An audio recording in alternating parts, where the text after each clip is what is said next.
Next news. అమరావతిలో తెలుగుదేశం సమన్వయ committee సమావేశం జరుగుతోంది. పార్టీ జాతీయ అధ్యక్షుడు ఏపీ సీఎం చంద్రబాబు నాయుడు అధ్యక్షతన జరుగుతున్న ఈ భేటీకి సీనియర్ నేతలు, అందుబాటులో ఉన్న మంత్రులు హాజరయ్యారు. త్వరలో కడప జిల్లాలో జరగనున్న స్థానిక సంస్థల ఎమ్మెల్సీ ఎన్నికలతో పాటు సంస్థాగత ఎన్నికలపై కసరత్తు చేస్తోంది టీడీపీ. ఎమ్మెల్సీ అభ్యర్థులపై నిర్ణయం తీసుకునే అవకాశం ఉంది. అలాగే హోదాపై నిరసన గళాలు వినిపిస్తున్న తరుణంలో పార్టీ పరంగా ఎలాంటి నిర్ణయాలు తీసుకోవాలనే దానిపై నేతలకు చంద్రబాబు దిశానిర్దేశం చేసే అవకాశం ఉంది.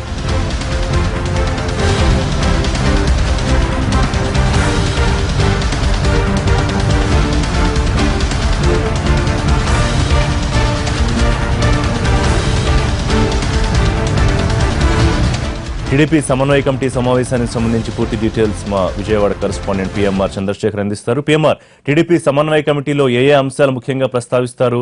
రాష్ట్రంలో ప్రస్తుతం ఉన్న పరిస్థితిని ఎలా హ్యాండిల్ చేద్దామనే ఆలోచనలో ప్రభుత్వం ఉంది.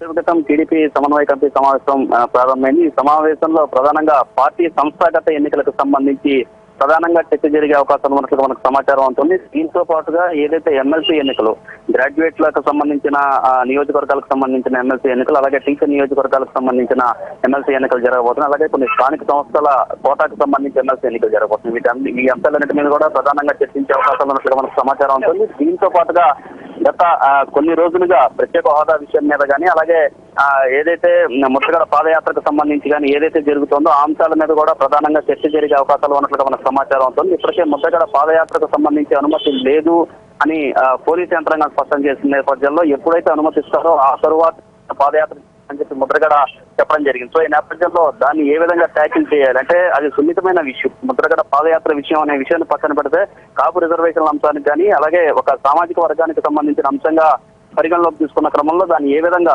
స్మూత్ గా డీల్ చేయాలనే దాని మీద ఇప్పటికే ప్రభుత్వం కసరత్తులు చేస్తుంది. పార్టీ పరంగా కూడా కసరత్తులు జరుగుతున్నాయి. దీనికి సంబంధించి కార్పొరేషన్ ద్వారా ఇప్పటికే ఆ సామాజిక వర్గానికి పెద్ద ఎత్తున రుణాలను కానీ ఇతరత్ర లబ్ధి చేకూరుస్తున్న నేపథ్యంలో కాపు రిజర్వేషన్లను కూడా మంజునాథన్ కమిషన్ ఏదైతే అభిప్రాయ సేకరణ చేపడుతుందో దానికి సంబంధించి వ్యవహారం కూడా పూర్తి అయిపోయాక దాన్ని కూడా రిజర్వేషన్లకు అనుగుణంగానే ప్రభుత్వం నిర్ణయం తీసుకోబోతుందని ఇప్పటికే చెప్తున్న సందర్భంలో ఈ వ్యవహారాన్ని ఏ విధంగా డీల్ చేయాలనే దాని మీద కూడా ఈ సమావేశంలో ఒక చర్చ జరిగే అవకాశం ఉంది. అలాగే ప్రత్యేక హోదా అంశానికి సంబంధించి ప్రతిపక్ష పార్టీలుగా వ్యవహరిస్తున్న వైసీపీ కానీ ఇతర ప్రతిపక్ష పార్టీలే కాకుండా మొన్నటి వరకు మిత్రపక్షంగా ఉన్న జనసేన పార్టీ కూడా కార్యక్షేత్రంలోకి ప్రత్యేక హోదాకు సంబంధించిన ఆందోళన కార్యక్రమాలు చేపడుతున్న క్రమంలో దీన్ని ఏ విధంగా స్మూత్గా డీల్ చేయాలనే దాని మీద కూడా ఈ సమావేశంలో చర్చించడంతో పాటుగా క్షేత్రస్థాయిలో పార్టీని మరింత బలోపేతం చేసే దిశగాను, అలాగే సంస్థాగత ఎన్నికలు వచ్చే నెల 9వ తేదీ నుంచి మహానాడు వరకు కూడా జాతీయ స్థాయికి సంబంధించిన ఎన్నికలు కూడా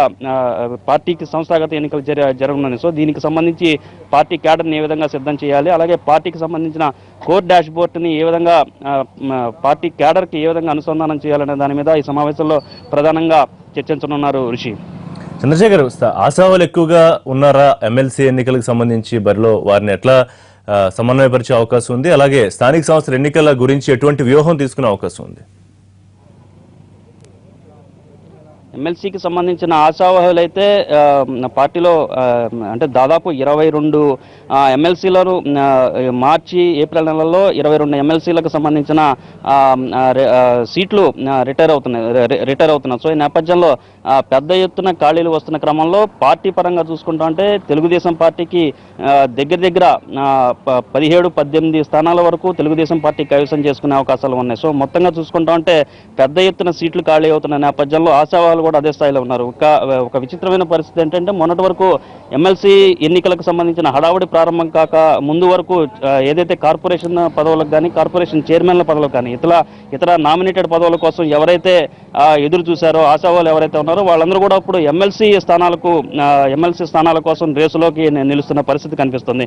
సో ఓవరాల్గా చూసుకుంటా అంటే పార్టీ కోసం గత కొంతకాలంగా ఎవరైతే పనిచేస్తున్నారో సీనియర్ నాయకులుగా ఎవరైతే ఉన్నారో వాళ్ళందరికీ ఏదో ఒక రూపంలో ఇప్పటికే పార్టీకి సంబంధించిన పదవులు కానీ, అలాగే ప్రభుత్వ పరంగా ఏదైనా పదవులు ఇవ్వడం అనేది జరిగింది. సో ఈ నేపథ్యంలో మిగతా ఎవరైతే ఆశావాహులు ఉన్నారో వాళ్ళందరూ కూడా ఇప్పటికే వారి స్థాయిలో లాబింగ్ చేసుకోవడంతో పాటుగా తాము గత కొంతకాలంగా పార్టీకి ఎటువంటి సేవలు చేశామనే విషయాన్ని ఇప్పటికే అధిష్టానం దృష్టికి తీసుకొచ్చే ప్రయత్నంలో ఉన్నారు. సో ఈ నేపథ్యంలో వీటన్నిటికీ సంబంధించి అభ్యర్థుల వడపోత కార్యక్రమం కూడా ప్రాథమికంగా ప్రారంభించింది పార్టీ. దీనికి సంబంధించి నిన్న లోకేష్ కూడా పార్టీకి సంబంధించిన సీనియర్ నేతలు మంత్రులతో కూడా భేటీ కావడం జరిగింది. సో ఎట్టి పరిస్థితుల్లోనూ అంటే ఎమ్మెల్యే కోటా సంబంధించిన వరకు ఎటువంటి ఇబ్బంది ఉండదు.